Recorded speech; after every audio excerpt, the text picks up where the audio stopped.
I'm Brian Wahler, Mayor of Piscataway Township. Thank you for this opportunity to talk to you again. The United States House of Representatives is slated to vote tomorrow on a new coronavirus aid bill that was passed by the Senate yesterday. Even though it's the fourth such bill, it's being called Coronavirus 3.5 because we know that we need additional legislation. This $483 billion bill is not nearly as big as the previous $2 trillion CARES Act, but it provides funding in some crucial areas. As you know, small businesses continue to struggle. This new bill adds $321 billion to the Paycheck Protection Program. This money is for loans, but if the employer keeps its staff and only uses the money for payroll, utilities, rent, and mortgage interest, the loans are forgiven. The previous bill had $349 billion for this program, and the Small Business Administration dispersed it quickly.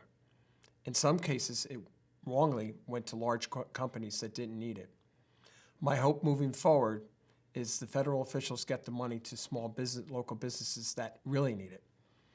The new bill also has $75 billion for hospitals, $25 billion to expand testing for coronavirus, and $60 billion for economic disaster loans.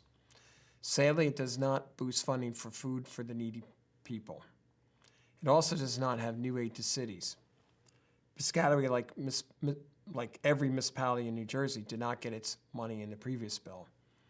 That $200 billion only went to cities with at least 500,000 people. In the days ahead, Senator Schumer of New York will be pressing for more aid to cities in the next bill. Even though this bill, like the previous one, is a compromise, when it is enacted, more help will be on the way for New Jersey. Meanwhile, our state continues to do a lot for the country.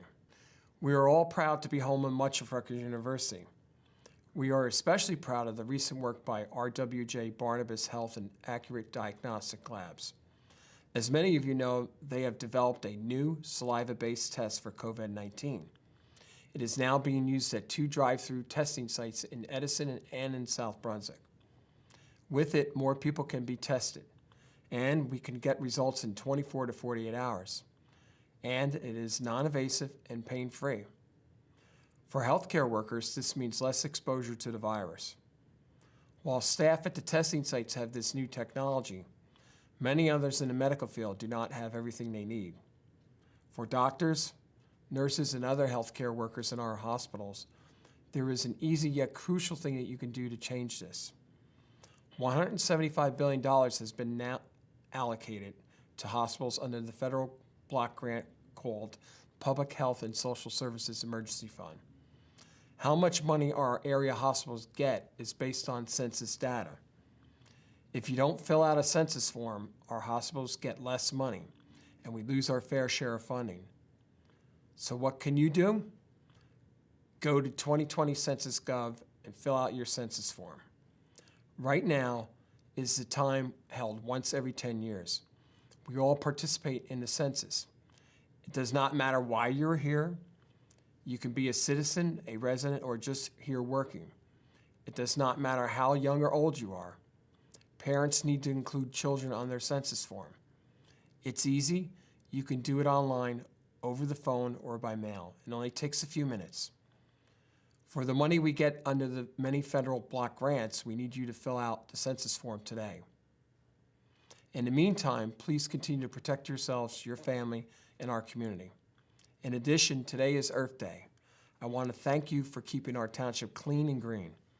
Unfortunately, we could not have Councilwoman Michelle Lombardi's community-wide cleanup day this past Saturday. However, if you're out walking in your neighborhood this week, please consider taking some time to pick up some litter. Please make sure to wear gloves and a mask, as well as to remain physically distant from others. Thank you for all of your efforts during this difficult times. Like you, I look forward to better days ahead.